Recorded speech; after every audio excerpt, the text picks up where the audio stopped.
Welcome back mga katambalan, mga hot topic and issue. Pag-usapan natin. Update po tayo kay David Ligauco na kung saan nga po ay naglabas ang Reno 14 Series 5G na nga bagong photo nitong si David na nakaupo nga to doon sa sasakyan na talaga namang napakagwapo ng pambansang Ginoo. Bukod nga po doon ay naglabas din ng isa pang video na kung saan nga po ay nasa kuweba itong si David gamit pa rin ng Oppo Reno 14 Series.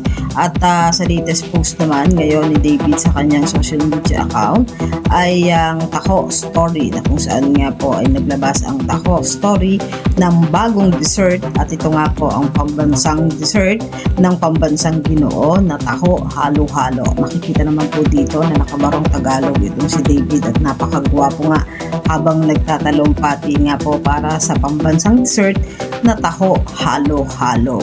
At si David naman po ay busy po ngayon para po naman po sa kanyang paghahanda at nagtitraining para naman po sa action drama series na Never Say Die na pagbibidahan nga po nila ni Jillian Wards. Makikita nga po na napaka-busy ng pambansang Ginoo dahil sa pagtitraining nga po nito na mala action talaga ang datingan. Kaya naman po talagang napaka-busy ng pambansang Ginoo. Bukod sa kanyang mga endorsement ay nagtitraining nga po itong si David para po sa paghahanda kanyang drama action series na Never Say Die na talaga namang aabangan sa GMA. Yan po yung mga update natin ngayon kay David. Kayo mga katampalan, ano ang masasabi nyo? Comment lang sa comment section at pag-usapan natin.